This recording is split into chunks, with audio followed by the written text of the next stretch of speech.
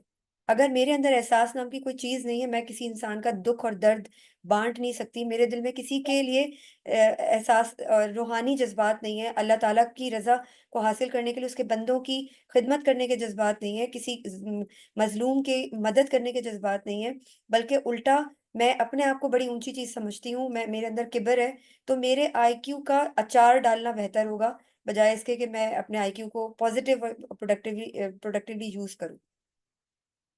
Trust me, وہ آئی کیو جو ہے نا وہ میرے لیے ایک پھندا بن جائے گا آخرت کا۔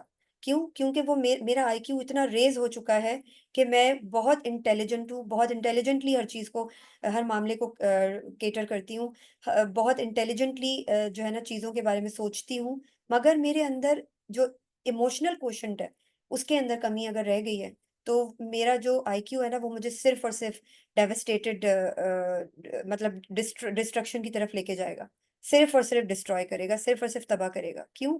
کیونکہ میں کسی بھی پروڈکٹیو چیز کے بارے میں سوچ ہی نہیں سکوں گی، کیونکہ میں اپنے آئی کیو کو ہر ڈسٹرکٹیو چیز کی طرف، ہر اپنے مفاد کے لیے، اپنے نفس کی خوشی کے لیے، یعنی آپ ذہن میں صرف دو چیزوں کو، اگر آپ نے ای کیو اور آئی کیو کو ڈسکریمنیٹ کرنا ہے تو ایک چھوٹی سی ون لائن سینٹینس میں آپ کو کہہ کر یہ بات ختم کرتی ہوں کہ آپ صرف اس چیز کو ذہن میں رکھیں کہ جب ایک انسان جو ہے نا اس کا تھاٹ پیٹرن اس کے ہارمونز کے اکارڈنگ ہوتا ہے تو وہ ایک جانور ہوتا ہے، ٹھیک ہے؟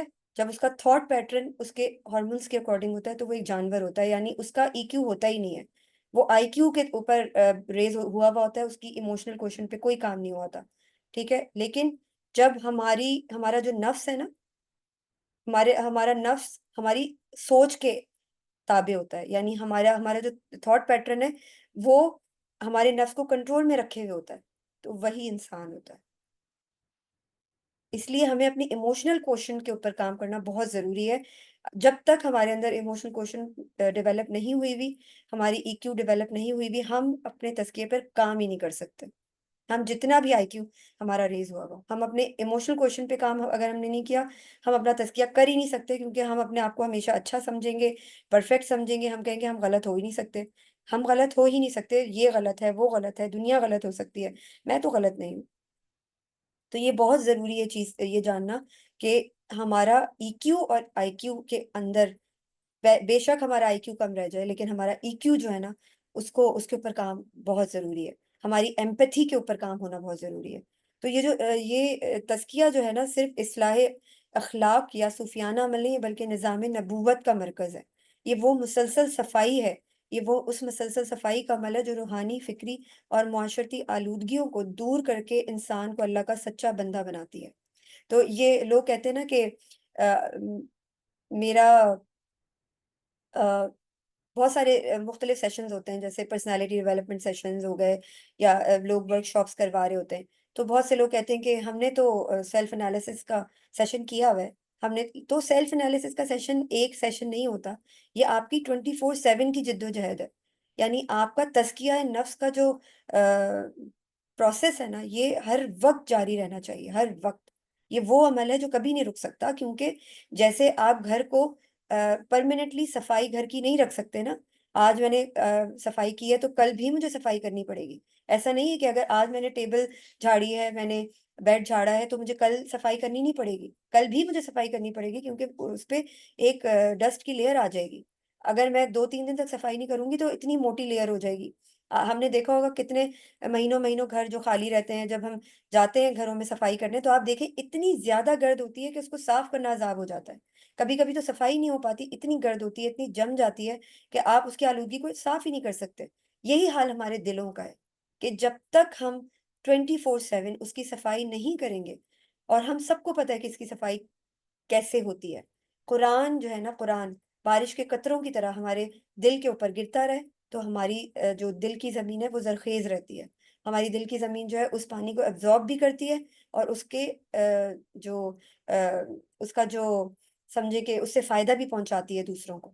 تو اپنے دل کی زمین کو زرخیز رکھنے کے لیے آپ کو اپنے دل کی مستقل صفائی کرنے کی ضرورت ہے۔ اسی کو تزکیہ نفس کہتے ہیں۔ یہ ایک ہفتے میں ایک دن صفائی کرنے کا نام نہیں ہے۔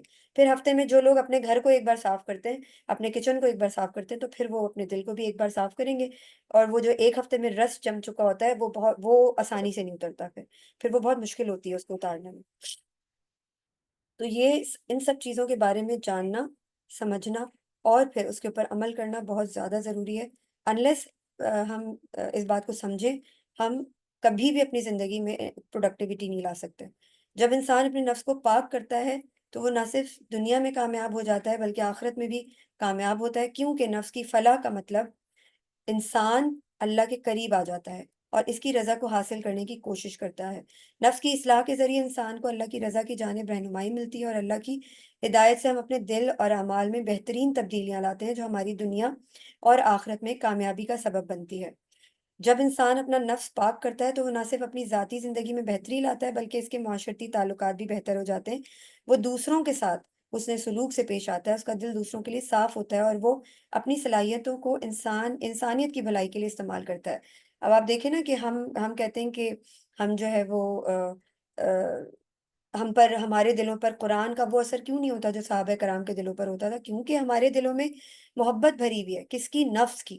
آپ دیکھیں، میں سوچتی رہوں گی کہ میری زندگی میں یہ مسئلے مسائل چل رہے ہیں، نماز پڑھتے ہوئے بھی میرے دماغ میں وہی مسئلہ ہوگا، کیونکہ ہمیں دنیا اتنا کھینچتی ہے کہ ہم اپنے آپ کو دنیا کی محبت سے نکال ہی نہیں پاتے۔ ہمارے گھر میں فنکشن چل رہا ہے تو ہم نے شاپنگ کرنی ہے، ہمارے رشتہ داروں میں یہ ہو گیا ہے تو اس کے اوپر ڈسکشن ہو رہی ہے، اس کے اوپر ہو رہی ہے، کسی کی غیبت چل رہی ہے، یعنی ایک زبان کے چٹخارے کے لیے ہم ایسی ایسی باتیں کر جاتے ہیں جن کا نہ ہمیں کوئی فائدہ ہوتا ہے، الٹا ہم اپنے بھائی کا گوشت کھا رہے ہوتے ہیں۔ اگر ہم یہ جینونلی جان لیں کہ واقعی قیامت کے دن جو ہے نا، ہم نے اگر کسی کی غیبت کی ہے تو وہ جس کی غیبت کی ہوگی اس کے جسم کا ایک ٹکڑا غائب ہوگا اور وہ کہے گا لاؤ میرے جسم کا یہ ٹکڑا واپس کرو مجھے۔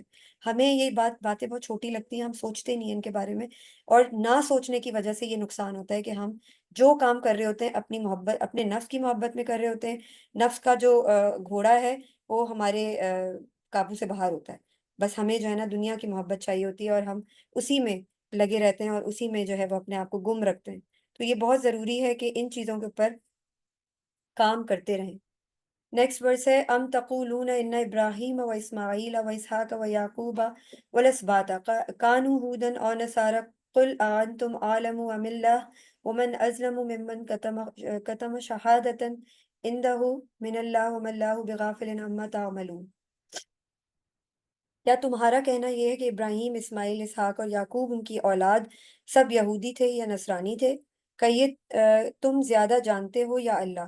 اور کان کھول کر سن لو، اس شخص سے بڑھ کر ظالم اور کون ہوگا جس کے پاس اللہ کی طرف سے ایک گواہی تھی جسے اس نے چھپایا، اور اللہ ہرگز غافل نہیں ہے اس سے جو تم کر رہے ہو۔ یہ آیت اس وقت نازل ہوئی جب یہود اور نصارہ نے اسلام کے سچے دین ہونے کا انکار کیا، اور یہ دعویٰ کرنے لگے کہ ابراہیم علیہ السلام، اسماعیل علیہ السلام، اسحاق علیہ السلام، یعقوب علیہ السلام اور ان کی اولاد یعنی اسباط، جو ہم نے لاسٹ ٹائم بھی ڈسکس کیا تھا، یہ اسی آیت سے کنیکٹڈ ہے، سب یہودی یا عیسائی تھے۔ ان کی طرف یہ نسبت اس بنیاد پر کی گئی کہ وہ انہیں اپنے مذہبی روایات کے مطابق مانتے تھے، حالانکہ تاریخی اور دینی حقائق یہ تھے کہ یہ بزرگ اسلام یعنی توحید کے علمبردار تھے، اور نہ ہی یہودیت یا نصرانیت کا وجود ان کے زمانے میں تھا۔ یہودیت کی شریعت موسیٰ علیہ السلام پر نازل ہوئی، جبکہ نصرانیت کی شریعت عیسیٰ علیہ السلام پر نازل ہوئی، اور ابراہیم، اسماعیل، اسحاق، یعقوب اور اسباط تو ان سب سے صدیوں پہلے آئے تھے۔ تو یہ دعویٰ بالکل غلط اور حقیقت کے خلاف تھا۔ اسی غلط دعوے کی تردید میں یہ آیت نازل ہوئی، کیا تم کہتے ہو کہ وہ یعنی انبیاء یہودی اور نصارہ تھے؟ کیا تم اللہ سے زیادہ جانتے ہو؟ سب سے بڑا ظالم وہ ہے جو اللہ کی طرف سے ملی ہوئی شہادت یعنی حق کا علم اس کو چھپاتا ہے، اور اللہ اس چیز سے غافل نہیں ہے جو تم کر رہے ہو۔ تو تفسیر میں آتا ہے کہ یہ آیت ان دعووں کو رد کرتی ہے جو بعض یہودیوں اور عیسائیوں نے کیا تھا کہ انبیاء، جیسے ابھی میں نے سارا آپ لوگوں کو بتایا کہ ان کے مذہب کو بتایا جا رہا ہے کہ یہ وہ یا تو عیسائی یہودی تھے یا نصرانی تھے۔ تو اللہ تعالیٰ فرما رہے ہیں کہ وہ ایک ہی راستے پر چلنے والے تھے یعنی توحید پر۔ ان کے جو میسج تھے، جو ان کی رسالت تھی، وہ ایک اللہ کے اوپر، توحید کے اوپر جو ہے وہ قائم تھی، اور ان کا ایک ہی مقصد تھا کہ وہ جو ہے وہ لوگوں کو توحید کا میسج کنوے کر سکیں۔ میری آواز سب کو آ رہی ہے؟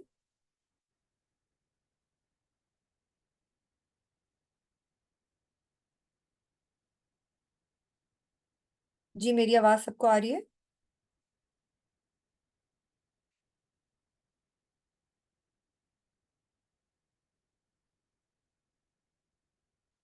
Am I audible؟ جی جی میم آ گئی آواز۔ اچھا ٹھیک ہے۔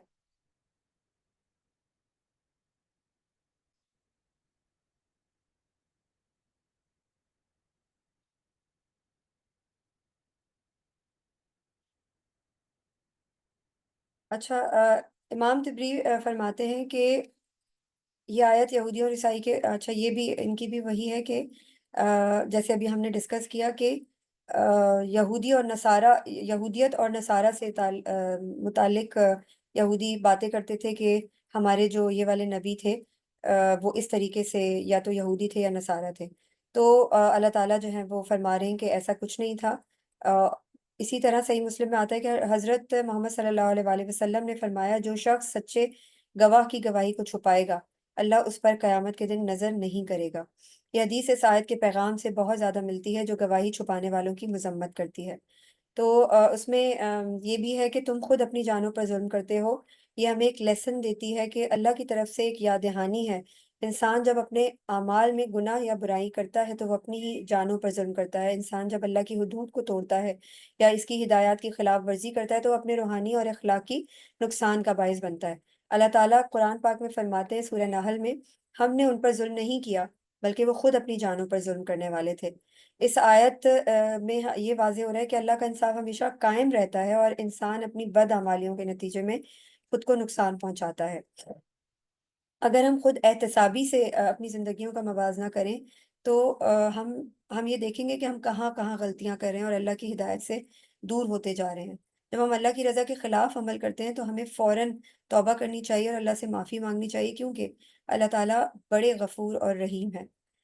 اس آیت میں یہ بھی پیغام ہے کہ ہم اللہ کے راستے پر چل کر اپنی روحانیت اور دنیاوی زندگی کو بہتر بنا سکتے ہیں، ورنہ ہم خود کو نقصان پہنچا لیں گے۔ رسول اللہ صلی اللہ علیہ وسلم کی زندگی کا ایک پہلو یہی تھا کہ وہ ہمیشہ اپنے اعمال کا احتساب کرتے تھے۔ آپ صلی اللہ علیہ وسلم نے ہمیں سکھایا ہے کہ انسان کو ہمیشہ اپنی غلطیوں کی معافی طلب کرنی چاہیے اور اللہ کی ہدایت پر چلنے کی کوشش کرنی چاہیے، تاکہ ہم اپنے آپ کو اس ظلم سے بچا سکیں۔ اگر ہم آج اپنی مشکلات کو دیکھیں یا ذاتی مسائل کو دیکھیں تو ہمیں یہ یاد رکھنا چاہیے کہ اصل نقصان ہماری زندگیوں کی بے روی ہے اور اللہ کی ہدایات سے دوری کا نتیجہ ہے۔ اگر ہم اللہ کے راستے پر چلیں تو اللہ ہماری مدد کرے گا اور ہمیں برکت دے گا۔ صحیح مسلم میں آتا ہے کہ جو شخص علم طلب کرتا ہے اللہ اسی کو علم دیتا ہے، اور جو ہدایت کی تلاش کرتا ہے اللہ اللہ اسے ہدایت دے گا۔ جب مشرکین اور اہل کتاب نے پیغمبر صلی اللہ علیہ وآلہ وسلم پر اعتراضات کیے اور کہا کہ وہ دین ابراہیمی کے پیروکار نہیں ہیں، تو اللہ نے اس آیت کے ذریعے ان کے غلط دعووں کو رد کیا۔ جب نجران کے عیسائیوں نے پیغمبر صلی اللہ علیہ وآلہ وسلم سے حضرت عیسیٰ علیہ السلام کے بارے میں سوالات کیے تو آیت کے اصولوں کے مطابق پیغمبر صلی اللہ علیہ وآلہ وسلم نے ان کو یہ سمجھایا کہ سچائی صرف اللہ کی اور ہمیں اس کی ہدایت پر عمل کرنا ہے۔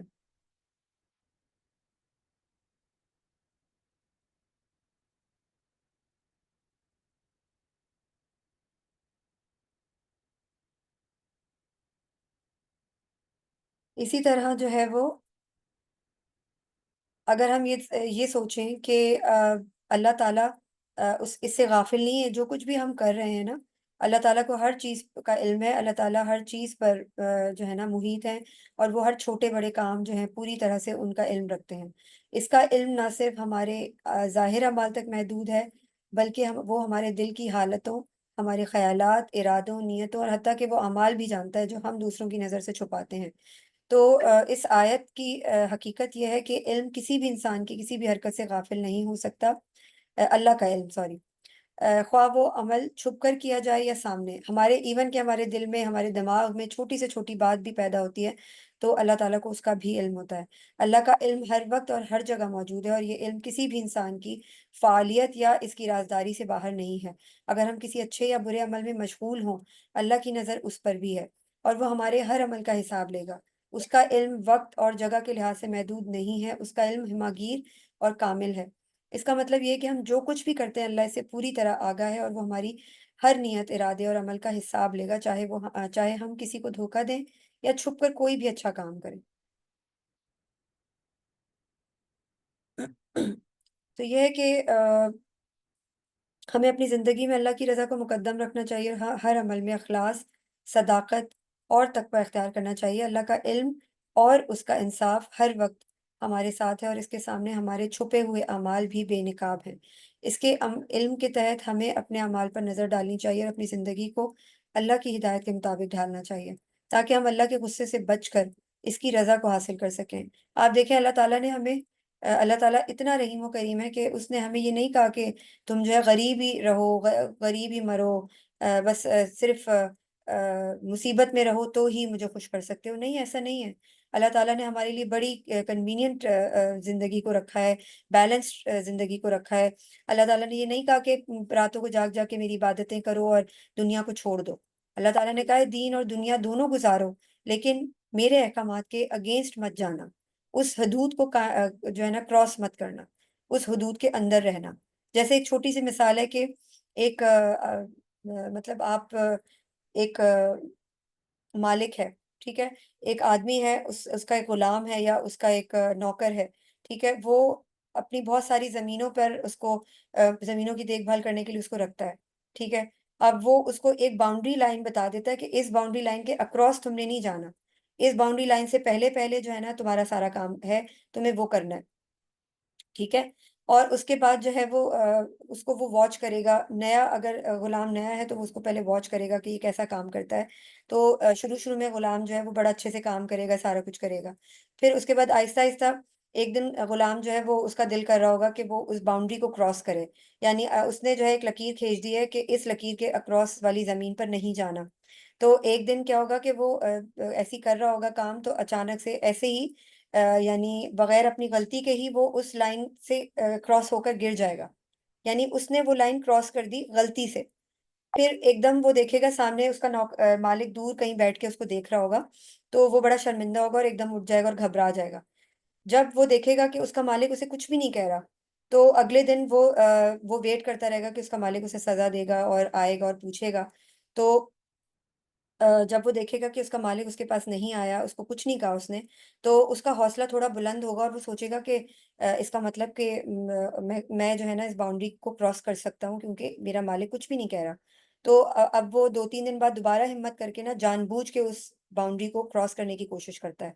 تو وہ کراس کرتا ہے اور لائن کے کراس جا کر جو ہے نا وہ چلنا پھرنا شروع کر دیتا ہے اور دیکھتا ہے کہ میرے مالک کا کیا ریئیکشن ہے۔ اس وقت بھی مالک کچھ نہیں کہتا۔ پھر اس کے بعد تیسری، چوتھی، پانچویں، یعنی وہ ملٹیپل ٹائمز وہ حرکت کرتا ہے، یعنی اس باؤنڈری کو کراس کرتا ہے۔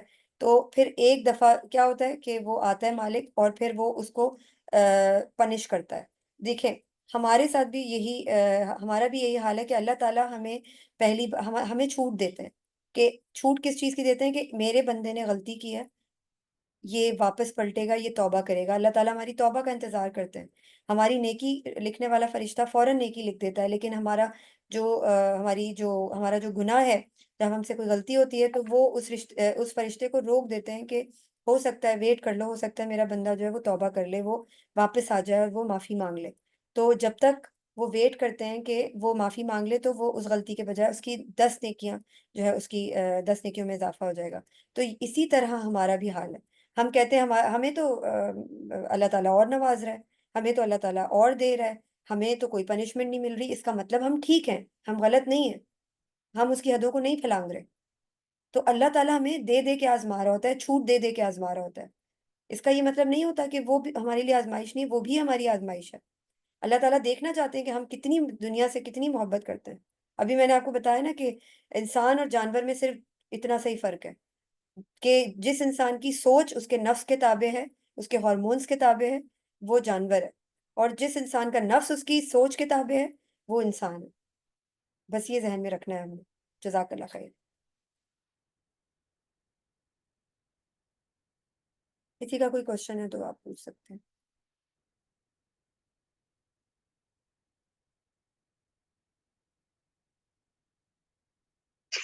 میم میں ایک کوشچن جی بولیں۔ گروپ میں پوچھ رہا ہوں، آپ گروپ میں کر لی؟ آپ نے گروپ میں لکھا ہے؟ جی جی میم۔ اچھا، ایک سیکنڈ۔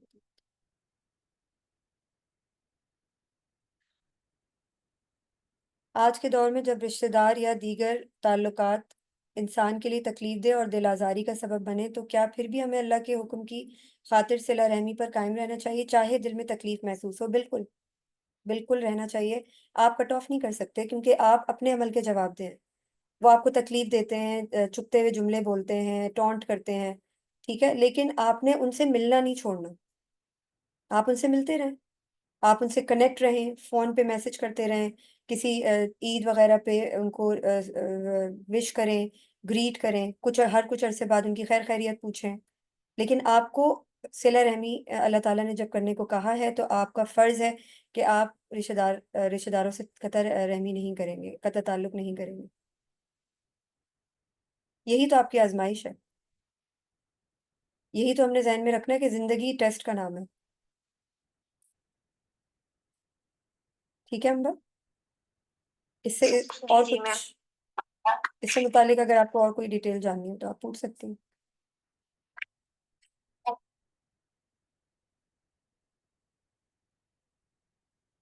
جی، کسی کا کوئی کوشچن؟ السلام علیکم۔ وعلیکم السلام۔ مجھے ایک بات پوچھنی ہے آپ سے جی جی کہ جیسے مطلب ہمارے اسلام تو ہے، یہ تو ایکول ٹریٹمنٹ پہ چلتا ہے نا۔ جیسے ہم دیکھتے ہیں کہ اللہ تعالیٰ نے کہا ہے کہ آنکھ کا بدلہ آنکھ ہے، کان کا بدلہ کان ہے، اور جان کا بدلہ جان ہے۔ تو پھر اور میں نے کہ اب جو ہمارے ساتھ کر رہے ہیں، اسپیشلی جب وہ ناجائز کر رہے ہیں، تو کیوں ہم اس کو